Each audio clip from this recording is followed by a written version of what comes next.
Okay, welcome to this live stream with Noushin. Welcome to the podcast, The Colours of Womanhood. And we're going to have 10 minutes to dive into our conversation, which we called Identity as Fermentation, Womanhood Culture and Living Across Borders.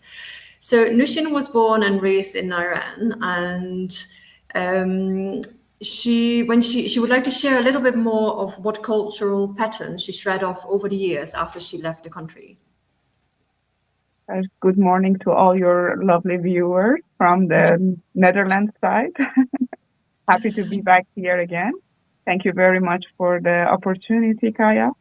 And yes, to touch upon a little bit more of what we talked about, the patterns that me as a woman experienced a lot back home in Iran was more about how to have this kind of a reserved style of a ladylikeness. And also, that caused me to have some patterns in terms of people pleasing. I talked about during the podcast about our hospitality and how big us as Persian are around the hospitality culture, really love to host people. But that also creates a pattern within all of us, men and women, actually, both. Yeah, I'm missing your Yes, video, but yes, I think yes, you yes, are please. working on it. I'm here. I'm here. I know It will that come I back hear on. you. I know you are there. It's happened before. I don't know why. Yeah. Sometimes my camera plays up. Okay, continue. Okay. So back to the people pleasing pattern, that's something also grows when you are so rich into the hospitality. You pay too much attention to what people want and desire. I think I missed you, Kaya. Okay, okay. Are you Okay, back? that's I'm back. Yes, I don't know what that does. Okay, just continue. Such Anyhow, I will just use my imagination to imagine your beautiful face. But thank what I you. was saying is this culture also teaches you a lot to pay too much attention to what other people think or say and so on. And then you fall to a pattern, which is a very normal people pleasing pattern. And that I learned after going through layers of life and shedding those layers as we talk about fermenting fully. I notice I have this people pleasing patterns that I don't really enjoy because that caused me to really not be honest to myself and to what I truly want. And I had to shed those layers. So that's also something I think it's deeply rooted in the culture. Again, I see it not only in women, but our men. And I think it's just a pattern that we pay too much value and credit in what other people think so want, and then we lose ourselves in the process, like what happens to me. So that's a big thing. I think it's also very close to what we talked about a few days ago at the podcast itself. Can I ask you what have you done to shred those patterns? Because I mean, it takes a lot of internal work. Mm, Indeed. I mean, that's the key word. It's the Yeah. internal work because I just went through my experiences and I started to dig deep inside to see why a certain experience happens or keep happening in a certain way. And then I recognized, oh, I don't know. I lost kind of the identity. So I had to ferment it back, that beautiful identity of myself. And I also had to understand what are my needs and desire, what do I truly want or don't want. So that was the whole process of a lot of self-reflection and inner work. And then you have to shed it very slowly. Like I am now in my beautiful headquarter, as you can see in the Noush headquarter with the kombuchas and all the ferments. And these ferments were one of my biggest teachers, actually, the whole cycle of the ferment, that how much you have to be patient with it. You cannot, suddenly want to change. You have to understand it, fully discover it, reflect on it, allow the time to certain patterns be able to shut up and new patterns to be formed. And that's through getting to know yourself and getting to know yourself through that deep inner work. And that's why these cyclical beings that they are alive taught me a lot through the years. That helped my healing, that helped my learning, working with this passion of mine, and also being so passionate about working on myself, basically. I am quite passionate in that. I think you're general passionate. Getting to know myself. I think I told you, we are the most amazing things that we need to discover. We don't need to see new places or do new things. Just discovering ourselves is the biggest journey, biggest voyage. So again, I repeat, it's really a self-discovery journey.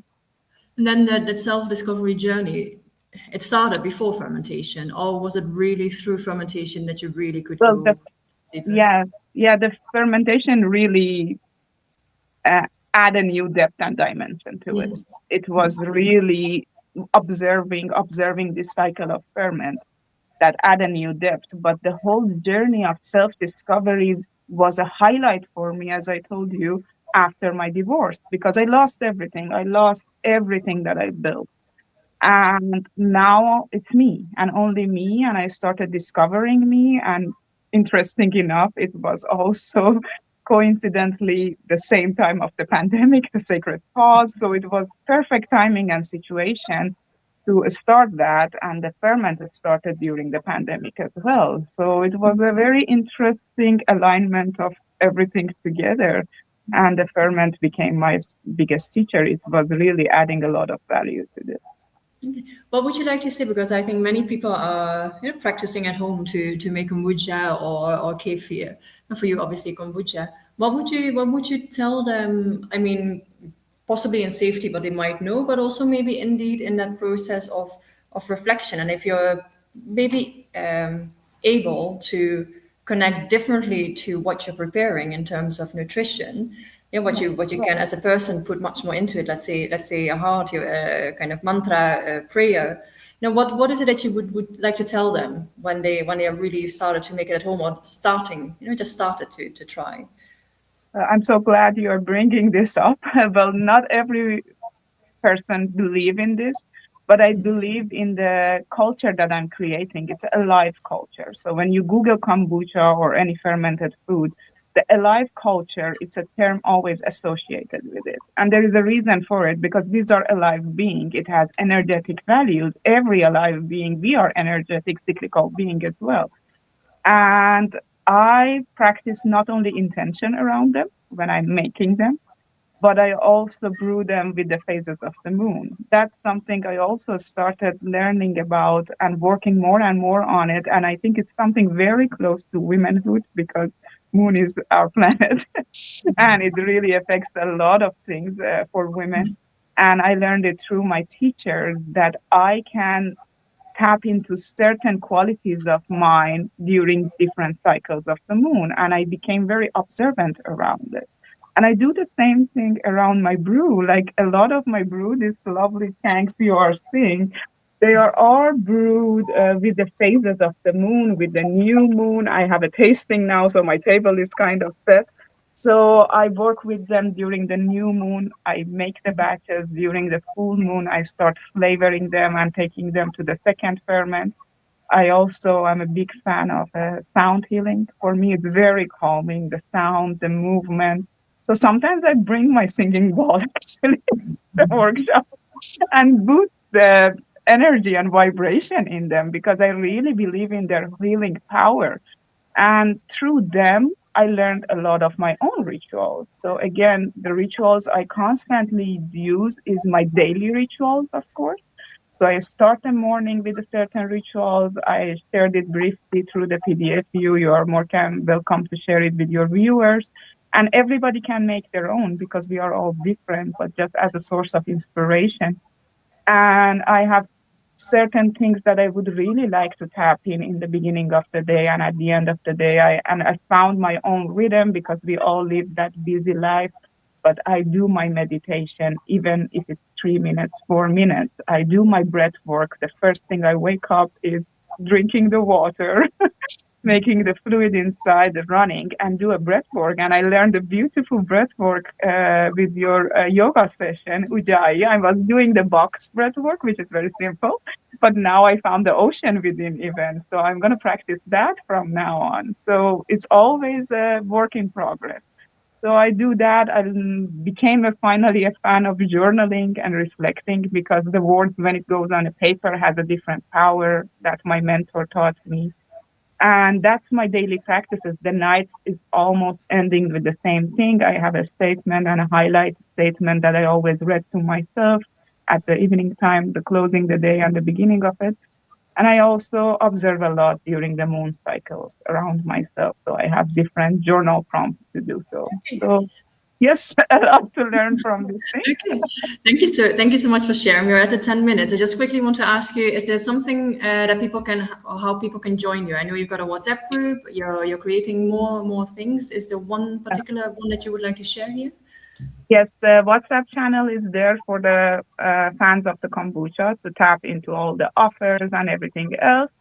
And then I am creating an event now, my first free event online for the International Women's Day on 8th of March. That will be shared later. But people can find me basically on my social media or LinkedIn. So Noushin Norouzian is my handle basically for the Instagram or Noush. And then the other things is LinkedIn is the same name. They can keep in touch with me through WhatsApp or email. So these are the best platforms to find me and keep updated with what I'm offering. Okay, thank you so much. I hope this has inspired everyone to go and listen to the full episode. I mean, I've loved listening to you. I really found our conversation was really wonderful and enriching also for me, and to, again, with all these conversations I have with women, I take something from them, what I can, again, what either shows me what I still have to work on, or what I can embrace even more. So thank you so much for being here. And the podcast is live now on my Spotify channel, on my YouTube channel, and on YouTube Music. So make I'm sure going to immediately tune in to see Okay. what was going on. Thank you very much for having me. And keep Yeah, having a beautiful ferment on yourself. So thank you, you too. create that unique identity. Thank you so much. Have a very good one. Thank you. You too. Bye bye. Bye.